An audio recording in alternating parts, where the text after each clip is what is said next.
The Nissan Armada undergoes significant changes for 2025, but remains committed to its mission as a full-size SUV offering significant capability for hauling passengers and cargo.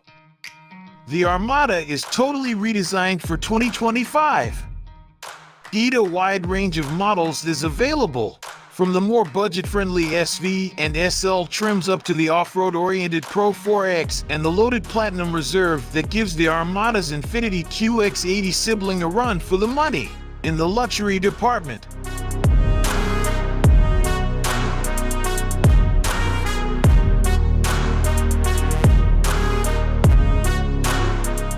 The Nissan Armada is again based on the Nissan Patrol, which is used by 8 agencies and militaries in some of the most rugged environments on Earth. They're built on the same production line in Japan and share all their physical components aside from market-specific tuning differences.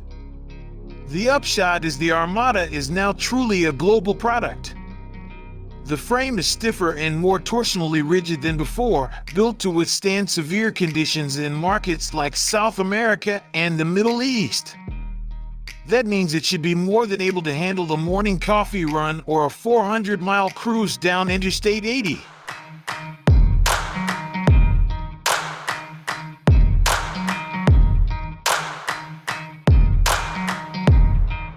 The big change under the Armada's hood is that the old model's V8 swaps out in favor of a new twin-turbocharged 3.5-liter V6.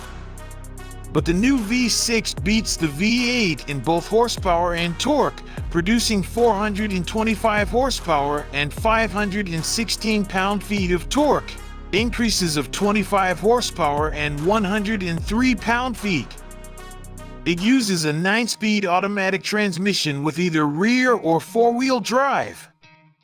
Nissan has added several new optional features to improve the Armada's driving experience and off-road capability, including an available height-adjustable air suspension and a locking rear differential in four-wheel drive models. The new Armada Pro 4X looks the part, with black 20-inch wheels, orange exterior accents, a unique grille, and protective black cladding around the wheel arches. Nissan introduces the Platinum Reserve trim level as the range-topping version of the Armada lineup. It stands apart with 22-inch wheels, exterior chrome trim, and a full-width taillight bar. The Armada retains its imposing, upright front end, and the rear roof pillars now get a distinguishing accent. Roof rails come standard. The wheelbase remains the same, although the new model is about 3 inches wider, an inch longer, and an inch or two taller depending on configuration.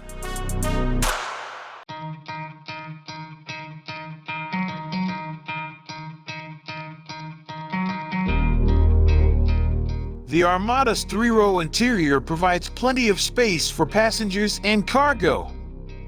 It seats either 7 or 8 passengers, depending on whether you choose the second-row bench or the optional captain's chairs.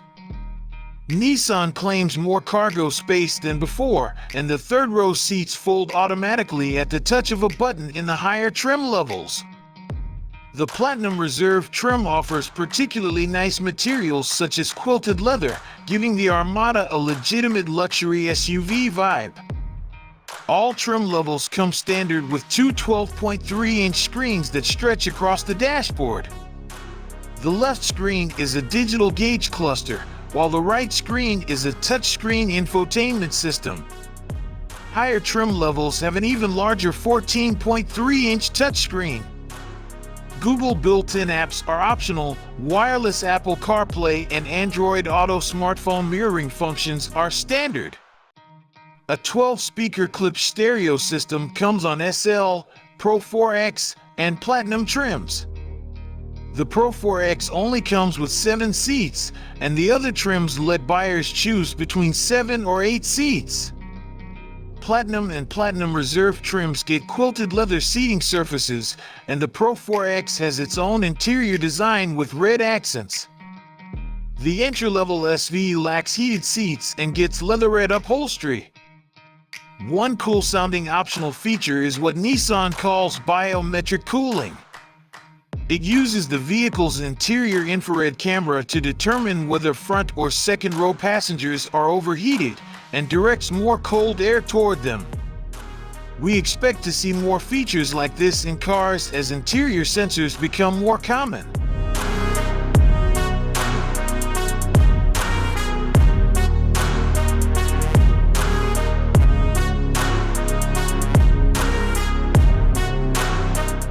Nissan says the Armada has gained cargo room. There's nearly 4 more cubic feet behind the third row and 6 more cubic feet behind the second row. The SV doesn't offer a power liftgate.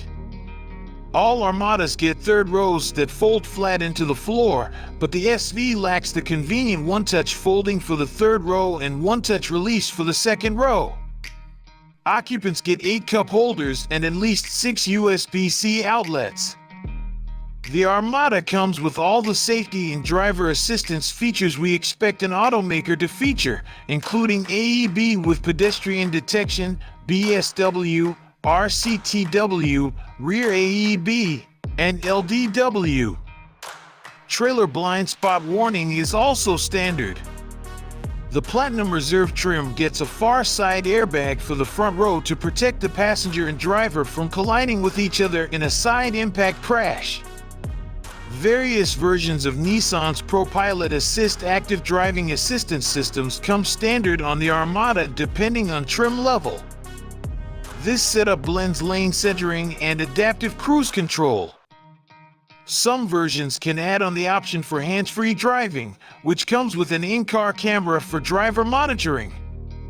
Although the entry-level SV trim gets only a backup camera, other trims get a surround view camera that can digitally delete the hood from the video feed to help drivers navigate this very large vehicle without hitting low obstacles such as rocks and curbs that would otherwise be blocked by the hood.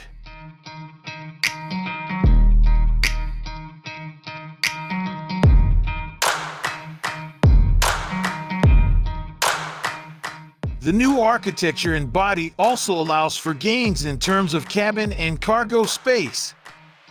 The third row seat is surprisingly spacious. A 6-footer will fit back there without issue, and you still get 20.4 cubic feet of cargo space behind the third row.